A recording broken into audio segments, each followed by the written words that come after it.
welcome back for our final session of the Power Up Virtual Book Club. That's right, the final one. We are on the last P of Power Up, which stands for possibility. I'll go into that in just a second, but just want to remind you that we are on section 3 of the book, and that's all about how to rise and shine, to unlock your potential and cultivate a possibility mindset. Why don't we go ahead and get started with a quote beginning the chapter, chapter 7. This one is another one I really like. In this moment, there is plenty of time. In this moment, you are precisely as you should be. In this moment, there is infinite possibility. A quote by Victoria Morin. And I have to say that I am a believer in that quote. I do believe that there is infinite possibility. I believe that anything that we can think, we can dream of, can be. And it's one of the reasons why the book by Ben and Rosamund Zander called The Art of Possibility has been one of my favorite books for a long time. You should check it out. I'm going to go ahead and in just a second we'll get started with an excerpt. I just think again what I want to do here is to emphasize the importance of unlocking your potential and being open to any of the possibilities that are out there that you can dream of. We are all needed at this time on this planet. We're all unique. And you have special gifts, and you shouldn't hold back from sharing them and being all that you are with the rest of the world. All right, so we'll get started with an excerpt. Possibility thinking is having a mindset that is open to growth and acknowledges that there are unlimited possibilities available. It allows one to be creative and use their imagination to design new ways to solve problems and achieve their goals. It also fosters a sense of abundance, a belief that there is more than enough success, wealth, and opportunity for all. With this positive mindset, barriers are just bumps you encounter while navigating the road. There are no limits to what can be accomplished, only infinite opportunities that one can take advantage of, learn from, and utilize to manifest their best, most authentic self. I find coming from a place of possibility to be really inspiring and energizing. I love the concept of abundance rather than scarcity thinking. In scarcity thinking or in a scarcity mindset, there's not enough to go around. So there's winners, there's losers, and that keeps us, I think, from wanting to push out of our comfort zones and unlock our potential. I like to come from a place of abundance where there is more for everyone. There's more than enough to go around.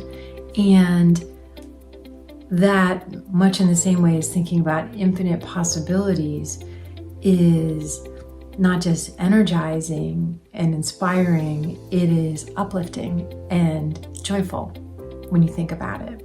Sounds great. How do you figure out your infinite possibilities? I like to use brainstorming as a technique. Now, brainstorming is when you come up with as many ideas as you can to solve a problem. We do it a lot in a team setting, on projects, trying to solve a problem. So it's not uncommon to see this at work. Individual brainstorming is a little bit different. It's actually even better when you're dealing with a more complex situation.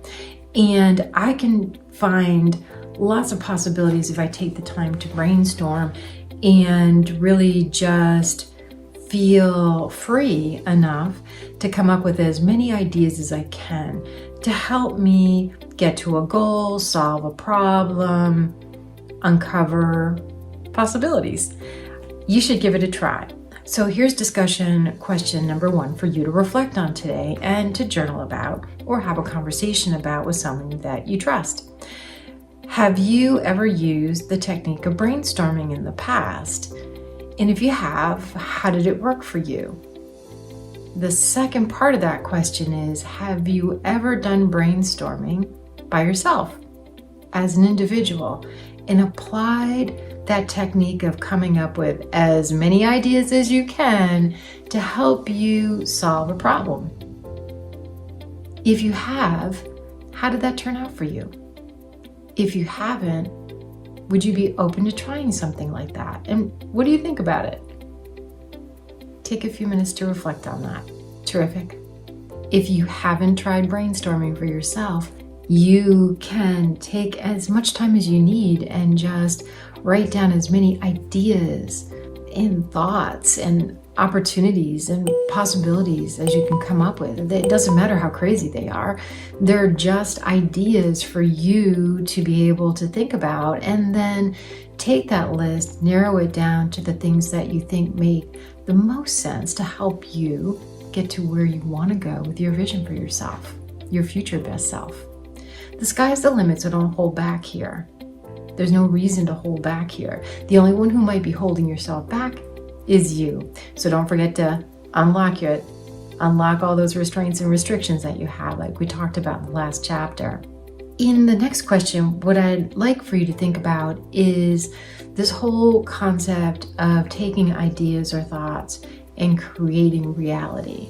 If you can think it and dream it, it can be. Do you believe that? Why or why not? Reflect on that for a minute, and then the next part of the question will be around the concept of manifesting. Manifesting is when you take an idea and you make it true for yourself in your head before it even happens. You think about it as a real, tangible thing before it happens. And then your brain and subconscious helps you by, in the background, looking all the time for opportunities to make what you told your brain is real, that idea that you had in your head, that vision that you had for yourself. Remember, if you came up with an idea around brainstorming, if you think it, describe it, act like it's real now, your brain doesn't know the difference. Leverage that so that your subconscious and your mind is always working for you by looking for opportunities in the background to make that idea, concept, possibility a reality for you. What do you think about the concept of manifesting? There's science behind it. Have you ever tried it? Would you be willing to? Think about that a little bit. I hope as you were writing and reflecting on manifesting and making your ideas and thoughts and possibilities a reality, that something may have clicked for you, that you can leverage your mind and the science to help find opportunities in your environment that can help you move to where you want to go for your vision of your best self, your vision for your future self in life. We've finished the process of the Power Up framework, and in the conclusion, I just kind of wrap up how all of these steps can be of value for you going forward. You don't have to do them always in tandem. You can come back to the book at points along the way as you need to. But I do, in my afterword, ask you to move forward and shine your light. I call that particular afterword glowing forward. And the quote that I use here is by Katrina Mayer. Simply shine your light on the road ahead, and you are helping others to see their way out of darkness. You are unique, and you have something to offer the world that nobody else does. So it's important for you to shine your light, especially now. We all need to do our best to shine our light and collectively help the world out to be a better place going forward, and to help us get to our future best selves. I hope you enjoyed the book and have found the virtual book club helpful, and I look forward to you being part of our community. We will have a virtual independent course that'll be available online soon, as well as a masterclass for people who want to go a little bit deeper with all of this work. And we have a workshop coming up in the very near future that I hope you'll join us for.